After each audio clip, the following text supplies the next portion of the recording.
My mother raised me well, but she was never my mother. This is story time. African Truths Untold. Some lies are told to protect us. Others are told so the truth never finds us. Today's story is about identity, war, and a secret that waited decades to speak. This story is not fiction. Please listen carefully. She believed she had a normal childhood. Not perfect. Not gentle. But normal. She grew up in a modest home where mornings began before the sun rose and ended long after it disappeared. A home where survival came before softness. Where love was not spoken often, but duty was never neglected. She called one woman Mama. A strong woman. Disciplined. Feared by children. Respected by adults. Her mother was the kind of woman who did not laugh loudly or speak unnecessarily. She walked with purpose. Her eyes carried authority. When she entered a room, children straightened their backs without being told. Affection was rare. Correction was constant. But food was always on the table. School fees were paid on time. And no one dared harm her child. In the community, people said things like, "Your mother is a strong woman. She raised you well. You are lucky." And she believed them. Her father died when she was still young. She barely remembered his face. What remained was his absence, an empty space no one talked about. When she asked questions, she was told, "God knows best." And in African homes, that sentence ends conversations. So she grew up accepting things as they were. Her mother woke before dawn. Fetched water. Cooked. Worked. Returned tired. At night, she ate quietly, bathed quickly, and slept without stories. No hugs. No bedtime conversations. No "I love you." But she never went hungry. Never missed school. Never slept outside. And in her world, that was enough. She learned early that emotions were luxury. That tears were weakness. That questions could bring punishment. So she stopped asking. At school, teachers praised her discipline. Neighbors admired her manners. Other children envied how serious and focused she was. She is just like her mother, people said. And she smiled politely, believing it was a compliment. As she grew older, she noticed things. Small things at first. Her mother was dark-skinned. She was lighter. Her mother had broad facial features. Hers were softer. Her mother's hair was coarse and thick. Hers curled differently. At family gatherings, people stared a second too long. Some tilted their heads when they looked at her. Others whispered when they thought she wasn't listening. Once, a woman asked openly, "Are you sure this is your mother?" The question earned her a sharp rebuke and a long silence on the walk home. That night, she asked carefully, "Mama, why do people say I don't look like you?" Her mother stopped cooking. Turned slowly. And stared at her. "Stop asking useless questions," she said. The conversation ended there. From that day, curiosity became fear. She learned that some questions were dangerous. That silence was safer. And so, she grew up believing she was loved in a way that did not require explanation. As the years passed, the questions did not disappear. They waited.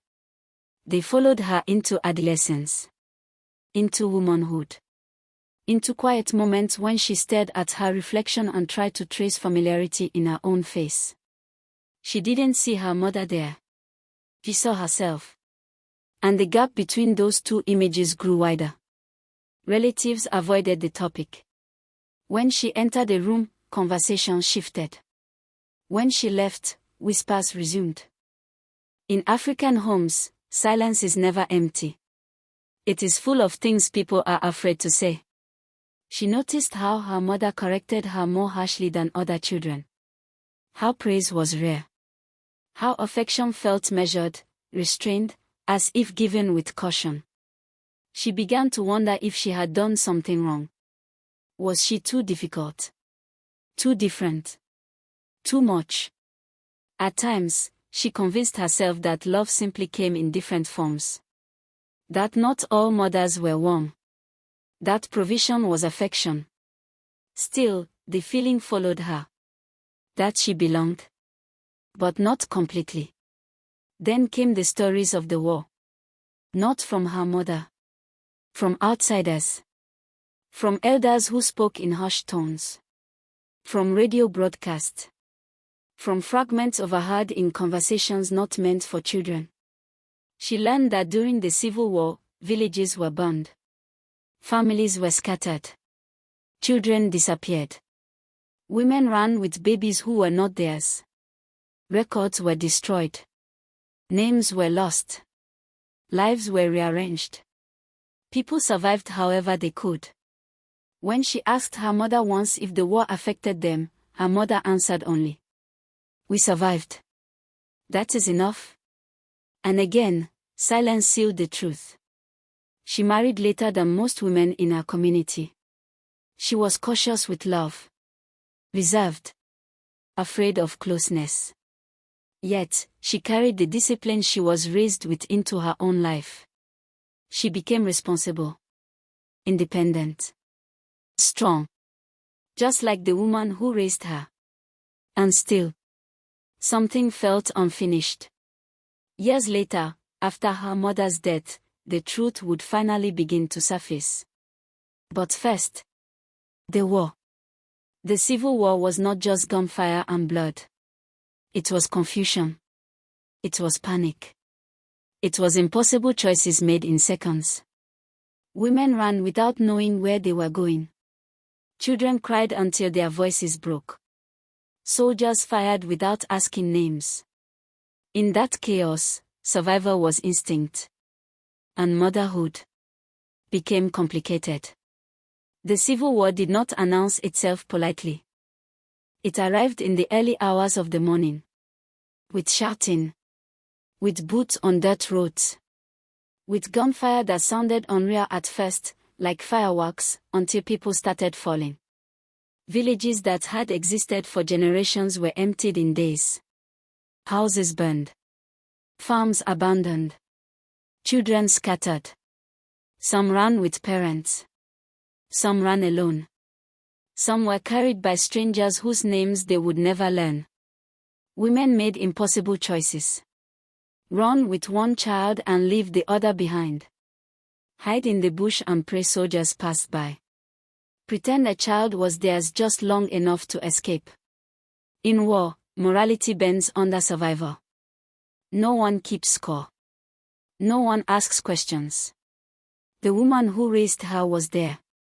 Younger then. Stronger. Terrified. She had already lost people. A sister. A cousin. A neighbor shot in front of her house. She was running when she heard crying. Not the sharp cry of a newborn. But the desperate, breathless wail of a baby who had already cried too long.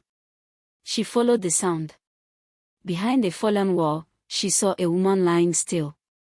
Blood soaked the earth beneath her. Her eyes were open. Her chest did not move. Beside her, a baby. Alive. The woman who would later be called Mama stood frozen. She looked around. No one else was coming. The gunfire grew closer. She picked up the baby. Not out of heroism. Not out of destiny. Out of instinct. She ran. For days, she moved from place to place. Slept in churches. In abandoned schools. In forests where silence meant survival. The baby cried. She fed her when she could. Quieted her when she had to. At checkpoints, soldiers looked at the child and waved her through. A woman with a baby was invisible. A woman alone was suspicious. By the time the war shifted and people began to return, the baby had stopped crying at night. The baby had learned her smell. Her heartbeat. her voice. And the woman had learned attachment. No one came looking. No records existed. The woman told herself it was temporary.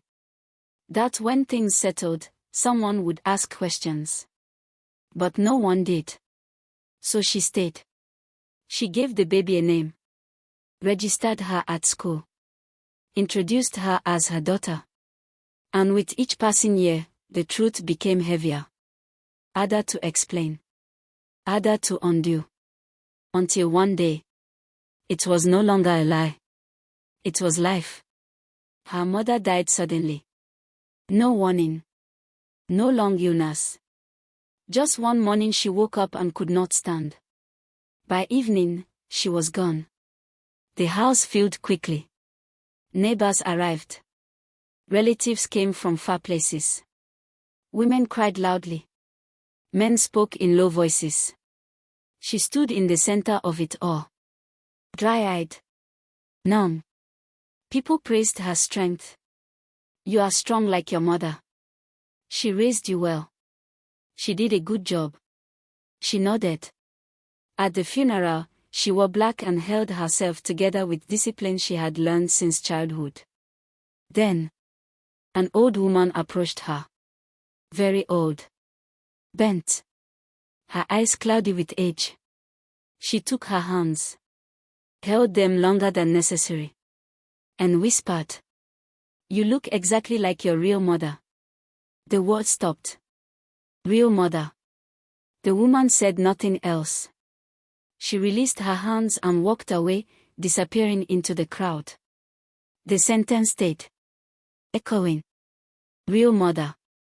That night, she could not sleep. Every memory rearranged itself. After the burial, an aunt called her aside. Not immediately. Not publicly. Days later. In a quiet room. The aunt did not sit. She paced. Then she spoke. During the war, a baby was found. A woman was killed while fleeing. Shot. The baby survived. Her mother took the child. Raised her. Never told her. Because how do you explain that to a child? How do you say, I am not your mother, but I chose you? The aunt's voice shook. That child. Was you. The room tilted. Sound faded. Her heart pounded so loudly she thought it would break her chest. She asked one question. Why didn't she tell me? The aunt answered quietly. Because she was afraid you would leave her. She walked for hours that day. Past familiar roads that suddenly felt foreign. Her life replayed itself. The distance. The discipline. The restraint. She realized she had been grieving a woman who was never her biological mother. While her real mother lay in an unmarked grave. Unnamed. Unmourned. She screamed when she was alone. Not from anger alone. But from loss she never knew she had. She began searching. Villages. Elders. Church records. Names surfaced. Stories overlapped. Finally. A location. A mass grave. No marker. No name. Just earth. The grave was not what she expected. There was no headstone. No carved name. No flowers. Just a stretch of uneven earth at the edge of a forgotten field. Grass had grown over it unevenly, as if even nature had hesitated to claim it. An old man stood beside her. He had survived the war. Seen too much. He pointed with his walking stick. Here, he said. Many were buried here. Women. Children. We stopped counting names. She knelt. Her knees sank into the soil. This was where her life began. And where her first mother ended. No one had told her the story of that woman. No one remembered her laugh. No one knew what dreams she had carried. She asked the old man one question. Did she fight? He nodded. They all did, he said. Some with weapons. Some with running. Some with holding their children until the end. Her chest tightened. She pressed her palm into the dirt. I'm here, she whispered. I survived. The wind answered her instead. That night, she could not sleep. Images haunted her. A woman running. A gunshot. A baby crying. She wondered how long her real mother had held on. Whether she knew someone would find her child. Whether she died afraid. Or hopeful. In the days that followed, anger arrived. Not loud anger. Quiet, suffocating anger. Anger at the lie. Anger at the years stolen from her. Anger at a truth delayed too long. She replayed moments from her childhood. Times she had been punished harshly. Times affection had been withheld. Times questions were shut down. She wondered if love would have felt different if she had known. Or if knowing would have destroyed everything sooner. Then another thought crept in. A dangerous one. If her adoptive mother had not taken her, she would be dead. The war did not leave children behind for long. She had lived because someone chose her. Not because of blood, but because of courage. Weeks later, while sorting through her mother's belongings, she found something hidden. A folded piece of paper. Old. Yellowed. Carefully preserved. A letter. Written in shaky handwriting. It was addressed to no one. Just words on paper. Her mother had written it years ago. In it, she confessed everything. How she found the baby.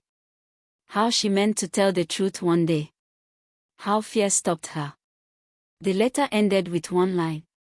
If you ever read this, forgive me. I loved you the only way I knew how. She wept. Not from rage. From understanding. During her search, she uncovered another truth. Her biological mother had not been alone. She had been running with another child. An older one. A boy. He had disappeared during the chaos. No one knew what became of him. A brother. Possibly alive. Possibly dead. Her story was not complete. Two wars now lived inside her. One fought with guns decades ago. One fought with memory and identity. She questioned everything. Who am I? Where do I belong? What does family mean? She realized something painful. The war never really ended. It simply moved inside the survivors. She discovered her birth name. Not the one she had used her entire life. A different name.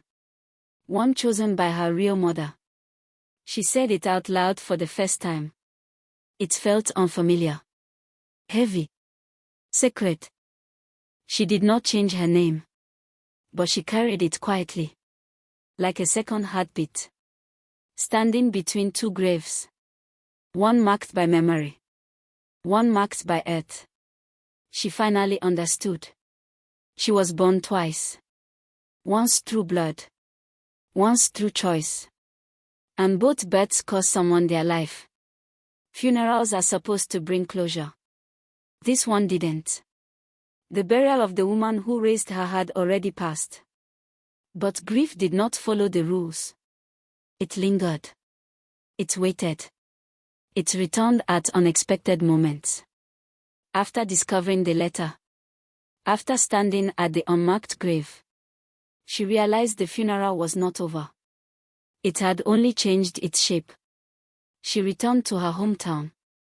The same compound. The same neighbors. The same whispers. People greeted her with sympathy. Sorry for your loss. They meant the woman who raised her. But now she heard something else in their voices. Something withheld. Something unfinished. At the market, women stopped talking when she approached. At church, elders stayed longer than usual. She began to understand something painful. They had known. Not everyone. But enough. Enough to keep a secret alive for decades. In African communities, silence is a language. And this silence was loud. She confronted an elderly neighbor. A woman who had watched her grow up. The woman sighed, sat down, and said quietly, "We were told not to speak." Told by whom? Your mother. The woman who raised her. She said if anyone told you, you would leave. That truth struck harder than any lie. She had not been protected from the truth. She had been protected from choice. The choice to know. The choice to stay or leave. The choice to forgive earlier. She learned the full story. The day her adoptive mother found her. The village was divided. Some said to take the child to relatives, if they could be found. Others said the baby would only bring danger. Food was scarce. Fear was everywhere. Raising another mouth was a risk. But the woman who raised her refused to let go. She fought elders. She threatened to leave the village. She was nearly cast out. Why? Because she had already buried her own child during the war. A baby girl. Lost to illness. Taking another child was not charity. It was survival. For both of them. When she heard this, her legs weakened. The woman she thought was cold had been broken long before she arrived. That night, she did something unusual. She dressed in black again, lit a candle, and held a private funeral. Not for the woman who raised her, but for the woman who gave birth to her. She spoke words no one had ever spoken over that grave. "I am your daughter," she said. I lived. It felt like closing a wound that had never been acknowledged. Her understanding of motherhood changed. Mothers were not just gentle. They were not always warm. Sometimes, motherhood was sacrifice without softness. Sometimes, it was survival masked as discipline. Her adoptive mother had not hugged often. Because love had once been taken from her violently. One question refused to leave her mind. If she had known the truth earlier, would she have loved differently? Would she have been kinder? Would she have understood the silence? Grief does not only mourn the dead. It mourns the unlived versions of love. Before leaving the house, she opened an old metal trunk. Inside were children's clothes. Too small to be hers. Carefully folded. Preserved. Her adoptive mother had never thrown them away. She had never stopped mourning. She realized then. She was not raised by a woman without love. She was raised by a woman who loved twice. And survived once. As she locked the door for the final time, she whispered, "I see you now." Not as a lie. Not as a thief of truth. But as a woman who carried two graves in her heart. And chose to save one child anyway. For months, Tyler Hayes appeared calm. Too calm. To neighbors, classmates, and even some investigators, he seemed untouched by what had happened just feet away from his home. Melody Bennett was gone, but Tyler went on with his life, attending school, talking with friends, answering questions when asked. But investigators know something the public often doesn't. Time is pressure. And pressure reveals cracks. Detectives begin reviewing every statement Tyler has made since the night of the murder. Each interview. Each casual remark. Each timeline he offered. At first glance, the differences seem small. But small inconsistencies, repeated often enough, become something else entirely. They become patterns. In one interview, Tyler says he was asleep by 10:30 p.m. In another, he says he stayed up late watching videos on his phone. Later, he mentions stepping outside briefly to get air, but can't remember when. None of these statements are damning on their own. But together, they form a picture that doesn't quite line up. And detectives are paying close attention. Then there's the physical evidence. During a follow-up search of the surrounding area, investigators recover fibers near the Bennett home, fibers that match material found in Tyler's bedroom. Again, circumstantial. But troubling. More concerning still is what isn't found. The murder weapon is missing. No knife is ever recovered.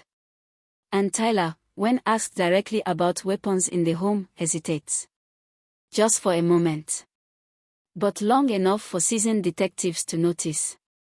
As the investigation continues, detectives quietly expand their focus. They subpoena phone records. They examine Tyler's online activity. They reconstruct his movements minute by minute. What they find raises serious questions. Search history that abruptly stops the night of the murder. A phone that goes silent during a critical window of time. Deleted data that appears to have been manually removed. Not by accident. By choice. Still, investigators move carefully. They know that rushing could destroy everything they've built. Instead, they wait. They document. They let Tyler talk. Because when someone believes they've gotten away with murder, they tend to relax. And relaxed people make mistakes. In a later interview, Tyler is asked a simple question. What do you think happened to Melody? His answer is long. Too long. He speculates. He theorizes. He offers details no one asked for. Details that hadn't been released publicly. When detectives circle back and press him on where he learned those details, Tyler stumbles. He changes direction. Then, just minutes later, he recants part of his statement entirely. Says he misspoke. Says he was confused. Says he's tired of talking. But it's too late. The damage is done. Detectives now know what they are dealing with. Not a witness. Not a bystander. But someone deeply entangled in the crime itself. Still, there is no arrest. Not yet. Because investigators are no longer just building a case. They are building an unbreakable one. And they are waiting for the moment when Tyler Hayes can no longer hold the story together. That moment is coming. Slowly. Inevitably. And when it arrives, there will be no way out. For the public, the silence is confusing. Months pass. Then years. No arrest. No suspect named. No charges filed. To some, it appears the case has gone cold. But inside the investigation, nothing has stopped. Because major cases are not solved by noise. They are solved by patience. Behind closed doors, detectives are still working, quietly, methodically, rebuilding the crime from the ground up. Every piece of evidence is re-examined. Every statement is replayed. Every timeline is reconstructed, minute by minute. And at the center of it all remains Tyler Hayes. Investigators understand something crucial. If Tyler is guilty, and they increasingly believe he is, then time is not his ally. Time isolates. Time exhausts. Time erodes lies. As Tyler grows older, the weight of what happened begins to show in subtle ways. Friends notice changes. Teachers note shifts in behavior. He becomes more withdrawn. More defensive. Less consistent. He avoids certain questions. Certain places. Certain conversations. Detectives document it all. Meanwhile, forensic analysis continues. Advances in technology allow evidence once thought inconclusive to be revisited. Fibers are reanalyzed. Digital footprints are reconstructed. Deleted files are partially recovered. Not enough for an arrest.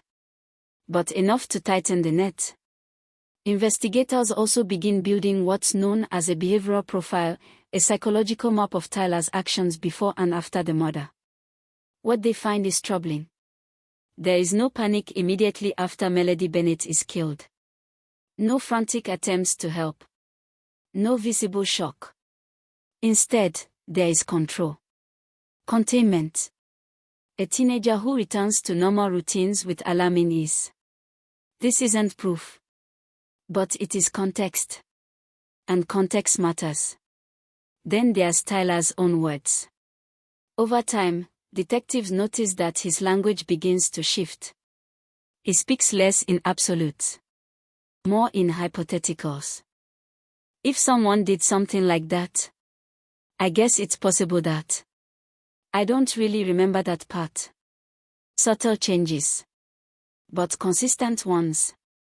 And consistency, investigators know, is never accidental. Still, they wait. Because the final interview, the one that matters most, cannot be rushed. It has to come at the right moment. When the subject is tired. When confidence has turned into complacency. When the truth is closer to the surface than the lie. That moment arrives in January of 2019. Nearly a year after Melody Bennett's murder. By then, Tyler is 17 years old. Old enough to understand the gravity of what's coming. Old enough to know that this conversation will not be like the others.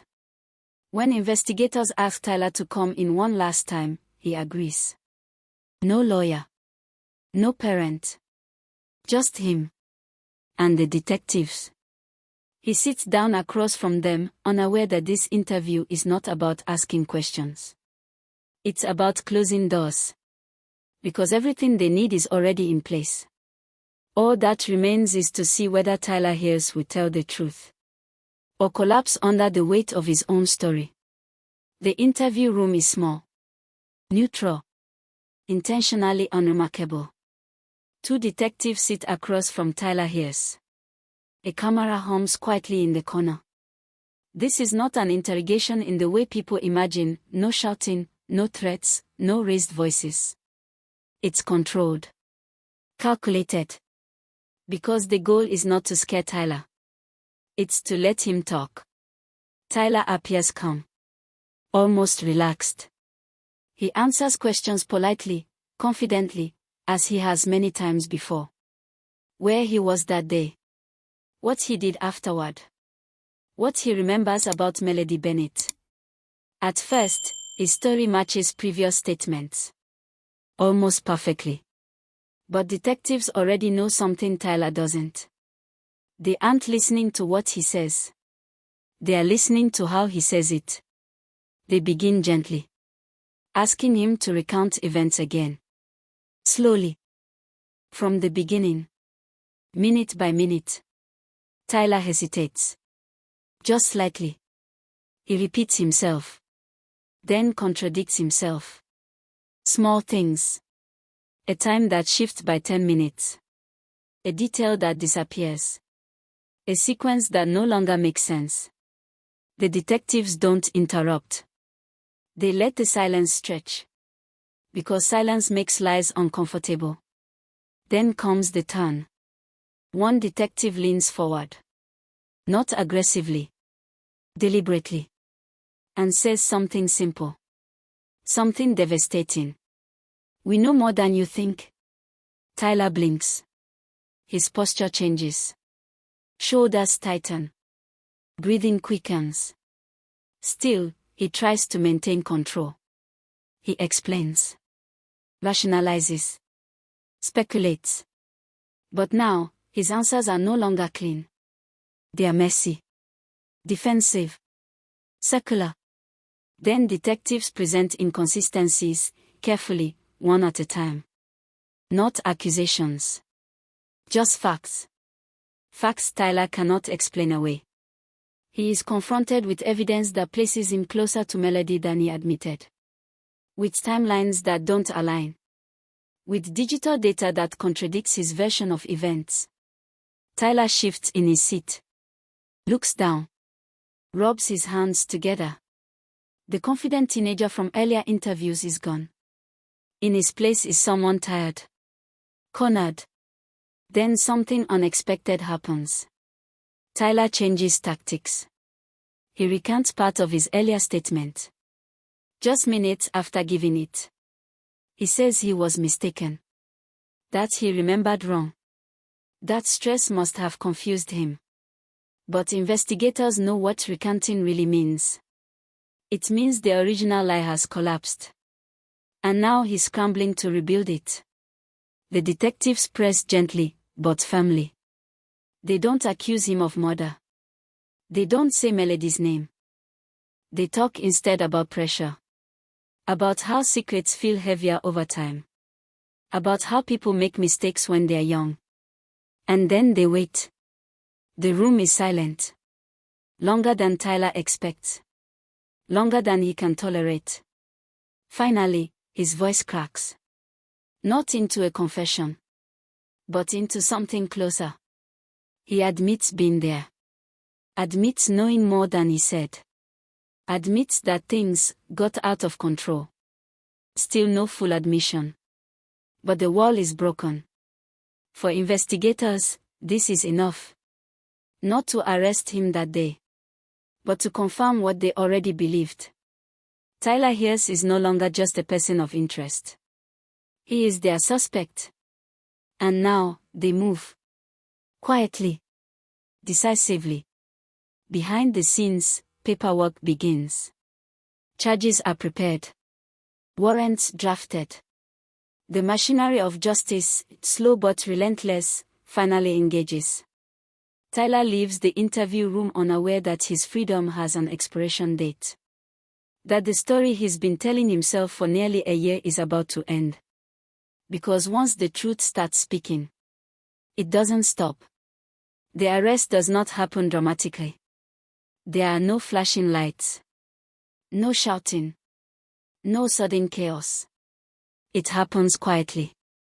Because by the time the police come for Tyler Hayes, everything that needs to be said has already been said. January 17, 2019. The morning is ordinary. Tyler is 17 years old.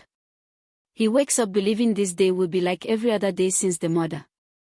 Another day where life continues. Another day where the past feels buried. He is wrong. Detectives arrive with a warrant. They knock. They wait. When the door opens, they do not rush in. They introduce themselves calmly. Professionally. They say his name. They tell him why they are there. And then they tell him the words that change everything. You are under arrest. Tyler does not scream. He does not resist. He freezes. Because somewhere deep inside him, he has been waiting for this moment. He is charged with homicide. Sexual assault with a weapon.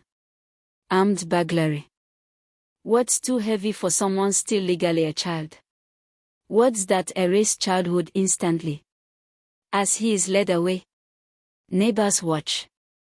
Some recognize him. Some don't. To them, this is just another arrest. But inside the police car, time stretches. Tyler stares at nothing. The bravado is gone. The lies are finished. Now there is only the reality he has been running from. At the station, procedures are followed. Photographs taken. Fingerprints recorded. His belongings are placed into evidence bags. Shoelaces removed. The room is cold. Impersonal. Designed to remind you that you no longer belong to yourself. Detectives sit with him one last time. Not to interrogate. Not to threaten. But to document. And Tyler finally understands something terrifying. This is not a scare tactic. This is not pressure. This is permanent. He asked about his future. They do not answer. Because they cannot. Because the system will decide that now. Tyler Hayes is placed in a holding cell. The door closes. Metal on metal. A sound that echoes longer than it should. And for the first time since Melody Bennett died, Tyler is alone. With no story left to tell. The arrest does not happen dramatically. There are no flashing lights. No shouting. No sudden chaos. It happens quietly. Because by the time the police come for Tyler hears, everything that needs to be said has already been said.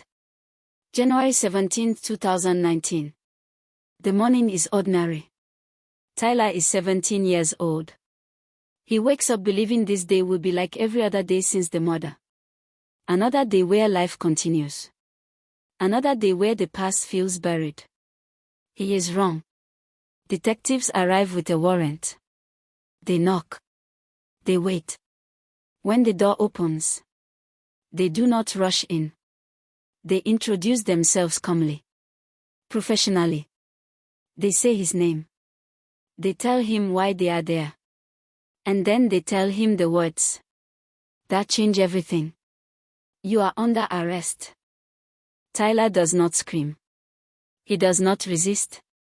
He freezes. Because somewhere deep inside him, he has been waiting for this moment. He is charged with homicide, sexual assault with a weapon, armed burglary. Words too heavy for someone still legally a child. Words that erase childhood instantly. As he is led away, neighbors watch. Some recognize him. Some don't. To them, this is just another arrest. But inside the police car, time stretches. Tyler stares at nothing. The bravado is gone. The lies are finished. Now there is only the reality he has been running from. At the station, procedures are followed. Photographs taken. Fingerprints recorded. His belongings are placed into evidence bags. Shoelaces removed. The room is cold. Impersonal. Designed to remind you that you no longer belong to yourself. Detectives sit with him one last time. Not to interrogate. Not to threaten. But to document. And Tyler finally understands something terrifying. This is not a scare tactic. This is not pressure. This is permanent. He asks about his future. They do not answer. Because they cannot. Because the system will decide that now. Tyler hears is placed in a holding cell. The door closes. Metal on metal. A sound that echoes longer than it should. And for the first time since Melody Bennett died, Tyler is alone. With no story left to tell. Time moves differently behind bars. For Tyler hears, it stretches. It coils around him. It weighs heavier with each passing day. From 2019 onward, he is no longer a teenager. He is a number. A case file. A headline. The first few months are the hardest. Isolation is not just physical, it is mental. Sleep comes in fragments. Dreams are nightmares. The memory of Melody Bennett follows him everywhere. Tyler tries to write letters to no one. Thoughts scrawled on scraps of paper. Some words are apologies. Some are confessions. Some are questions that will never be answered. Over the years, the prison system grinds on him. He learns the rules quickly. He learns who to avoid. He learns how to survive. But survival does not equal peace. He dreams sometimes of being outside.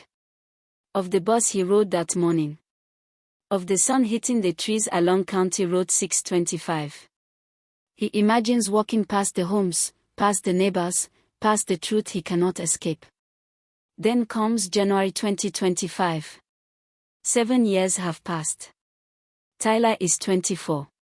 An officer finds him on the floor of his cell. Knees pulled to his chest. Neck grayish-blue in color. A bedsheet tied into a noose lies on the floor beside him. A piece of paper with writing rests nearby. Tyler tells the officer, quietly, "I'm tired. I don't want to live anymore." The weight of his crime. The guilt. The isolation. It has become unbearable. This is the moment where the psychological collapse becomes visible.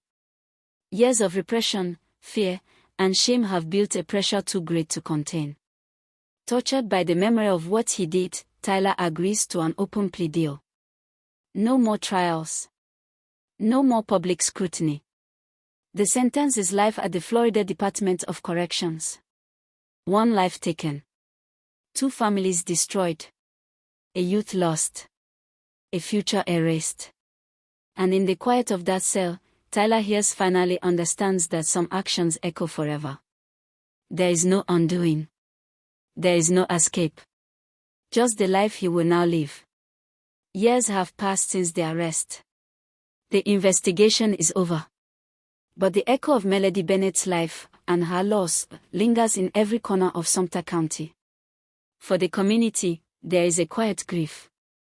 Neighbors whisper about the tragedy. Some avoid County Road 625 entirely. Her friends remember her laughter, her art, the kindness she offered to everyone. And they wonder why this had to happen.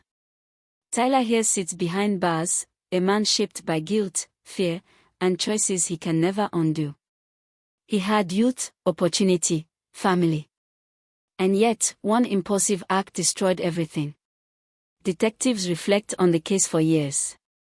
They remember the clues, the subtle truths, the tiny inconsistencies, the early statements on the bus. They know that justice was served. But justice cannot heal every wound. Melody's family still grieves, still remembers. Her art, her life, her presence in the world, it cannot be erased. But the loss, the betrayal of life taken, cannot be replaced. For those following the story, the lesson is stark. Actions have consequences, and some truths are impossible to outrun. 1 life was stolen. 2 families are scarred forever. And the young man who caused this tragedy will live with it for the rest of his life. We are left with the quiet, heavy question. How do you forgive the unforgivable? How do you heal when trust, innocence, and life itself are gone? Melody Victoria Bennett will never be forgotten. Her story reminds us that life is fragile, that choices matter, and that justice, even when served, cannot always bring peace. This is Storytime. African Truths Untold. Until the next truth finds its voice.